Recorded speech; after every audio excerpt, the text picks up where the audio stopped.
La batalla de Dubno, 1941. La batalla de Dubno recibe diversos nombres en los libros de historia. También se la conoce como la batalla de Brody, la batalla de Lutsk o la batalla de Rovno. Esto es debido a que el combate se desarrolló en el triángulo formado entre las poblaciones ucranianas de Brody, Lutsk y Rovno, siendo la ciudad de Dubno en donde se realizaron los combates más intensos de la batalla. Aunque la batalla de Dubno ha pasado muy desapercibida en los libros de historia, se trata de la segunda mayor batalla de tanques más grande de toda la historia, con un total de 1.600 tanques, superando por poco a la segunda batalla de El Alamein, pero muy lejos del nivel al que estuvo la icónica batalla de tanques de Kursk, que fue la mayor batalla de tanques que se ha hecho en la historia. Este vídeo lo he hecho por petición de una persona suscrita a mi canal. Si quieres que hable de algún tema en concreto, escribe un comentario para decírmelo, además de para decirme qué te ha parecido mi vídeo. La batalla de Dubno fue el primer paso del Tercer Reich para llevar a cabo su ofensiva sobre Kiev en 1941 durante la Operación Barbarroja. Aunque esta operación tenía como objetivo principal avanzar hacia Moscú para intentar tomar la capital soviética con rapidez y así forzar la capitulación soviética, la región de Ucrania era un objetivo muy importante, ya que tiene las tierras más fértiles de Europa y produce varias cosechas en un año. Por lo tanto, hacerse con el control de los recursos agrarios ucranianos significaba un gran suministro alimentario para el Tercer Reich. Militarmente, los soviéticos reunieron un gran ejército en Bielorrusia y en los territorios polacos ocupados por los soviéticos en 1939, que fueron acordados entre el Tercer Reich y la Unión Soviética en el Tratado de No Agresión entre ambos países, firmado el 23 de agosto de 1939, pocos días antes de que Alemania invadiera Polonia. Precisamente, los soviéticos también hicieron preparativos para atacar al Tercer Reich, cuya planificación estaba encaminada a realizar una ofensiva rápida sobre Berlín, con ánimo de terminar cuanto antes la guerra. Aunque ambas potencias tuvieran un pacto de no agresión, lo cierto es que era un secreto a voces que, tarde o temprano, se declararían la guerra. Mientras Alemania estaba inmersa en la guerra contra Francia y Reino Unido, con el factor extra de tener que salir en ayuda de su aliado italiano en los Balcanes y en África, la Unión Soviética comenzó a hacer preparativos para la guerra, fortificando su frontera, creando bases de suministro y reuniendo tropas. Además, como la desconfianza entre ambos regímenes era mutua, los aviones de reconocimiento alemanes que sobrevolaban el cielo soviético detectaron que los soviéticos no recogieron sus cosechas y que estaban reuniendo material militar cerca de la frontera. Ante estos claros síntomas que presuponían que la Unión Soviética estaba preparándose para atacar al Tercer Reich, al dictador alemán Adolf Hitler no le quedó más remedio que anticiparse a los soviéticos y mandar al ejército alemán a atacar la Unión Soviética. Los soviéticos querían hacer un ataque directo sobre Berlín, razón por la que tuvieron el grueso de sus fuerzas desplegado en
miedo a los soviéticos y que estos solo adoptaran posiciones de defensa y no hicieran planes de ataque. Pese a que Stalin decidió no tener en cuenta estos informes, Kirponos hizo preparativos por si acaso las amenazas eran ciertas. Mantuvo a sus fuerzas a 400 kilómetros lejos de la frontera y elaboró un sistema de comunicación con los agentes fronterizos de la NKVD que fuera ágil y directo con su cuartel general, para tener una rápida reacción de cara a una invasión. Cuando el 22 de junio de 1941 dio comienzo a la Operación Barbarroja, la Luftwaffe realizó un intenso día de bombardeos sobre las concentraciones de vehículos soviéticos, las bases de suministro y las bases aéreas. Además de que la artillería realizó una intensa jornada de cañoneos, mientras que en el frente bielorruso la situación fue caótica. En el frente ucraniano, Kirponos tuvo el conocimiento de todo lo que estaba sucediendo. Aquel 22 de junio, las fuerzas comandadas por von Kleist traspasaron la frontera soviética, produciéndose combates contra la línea defensiva, pero no encontrándose con el grueso del ejército soviético. Aquella misma noche, Kirponos recibió la directiva número 3 de Stalin de repeler el ataque alemán y de contraatacar. En Moscú creían que Kirponos tenía sus fuerzas pegadas en la línea fronteriza, por lo que esperaron que el contraataque fuera instantáneo. Debido a que Kirponos tenía al grueso sus fuerzas a 400 kilómetros en retaguardia, la acción de respuesta soviética fue lenta, aunque rápida de organizar, gracias al sistema dinámico de comunicaciones que ideó Kirponos. Aunque la respuesta al ataque alemán fuera lenta y facilitase que los alemanes pudieran romper la línea defensiva fronteriza y entrar en suelo ucraniano, Kirponos había conseguido presentar batalla con el grueso de sus fuerzas intactas y de forma ordenada, una situación que contrastaba mucho con lo que estaba sucediendo en Bielorrusia en esos mismos instantes.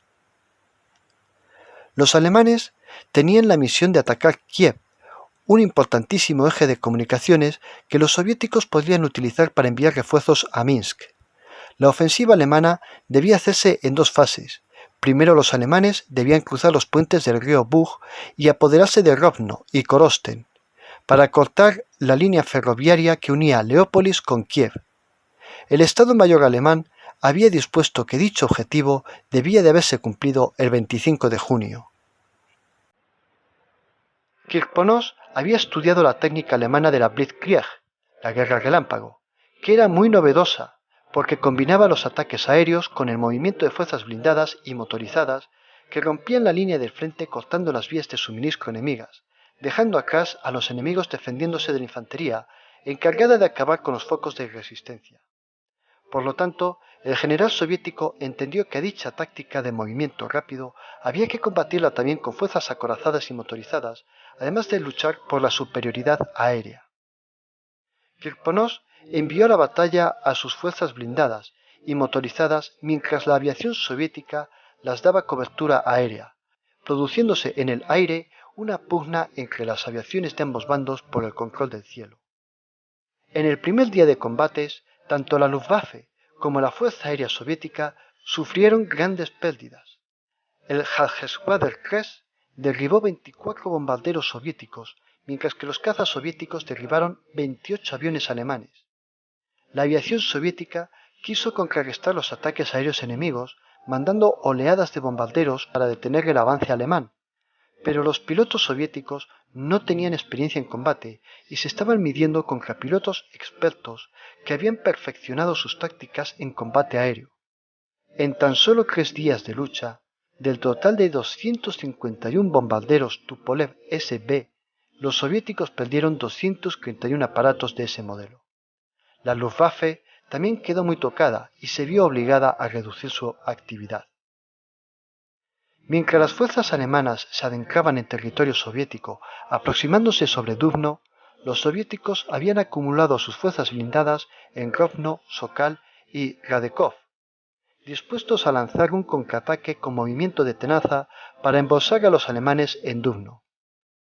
Una táctica que pilló por completa sorpresa a von Kleist, pero las comunicaciones alemanas eran tan rápidas y directas que el general alemán pudo reaccionar a tiempo y evitar quedar rodeado por los soviéticos. Durante 4 días se sucedieron fieros e intensos combates entre ambos ejércitos. Los soviéticos fracasaron en todos sus intentos para tratar de embolsar a los alemanes, mientras que en el aire la batalla fue intensa. Las aviaciones de ambos bandos trataron de dar apoyo destruyendo los tanques enemigos, mientras se enzarzaban en luchas para evitar que los contrarios cumplieran con su cometido. Finalmente, la Luftwaffe se impuso sobre la aviación soviética, pero a un costo de aparatos, efectivos y cansancio muy alto. En los últimos días de la batalla, los cazabombarderos y los bombarderos en picado alemanes tuvieron una actividad más relajada y jugaron un papel determinante para el resultado de la batalla terrestre. Los carristas y artilleros alemanes se toparon con una desagradable sorpresa durante aquellos días de lucha.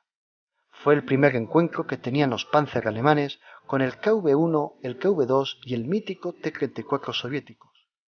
Mientras que el blindaje de los KV era capaz de aguantar los disparos alemanes, el blindaje inclinado del T-34 facilitaba que los proyectiles alemanes salieran rebotados, por no decir que era un tanque potente, rápido y ágil.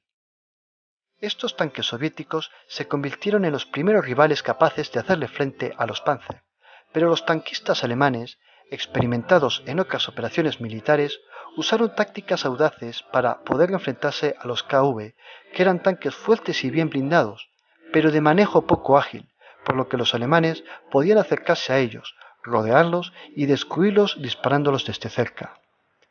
Mientras que en el enfrentamiento contra los T-34, los alemanes lo tuvieron mucho más difícil, aunque su experiencia en combate y sus tácticas primaron por encima de los carlistas soviéticos, que confiaban más en la superioridad numérica y en el blindaje de sus tanques. La Luftwaffe decidió el resultado de la batalla al bombardear las bases de suministro soviéticas. Con grandes carencias de combustibles y de municiones, a los soviéticos no les quedó más remedio que retirarse hacia Kiev, adoptando posiciones defensivas con grandes concentraciones de fuerzas.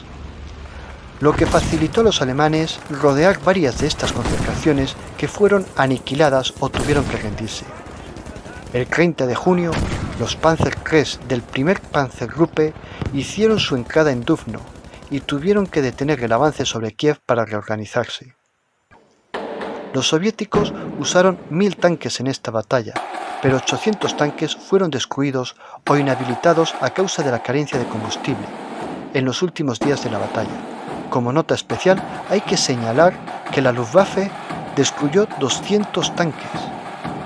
El Tercer Reich realizó su ofensiva con 800 tanques, perdiendo 200 durante los enfrentamientos.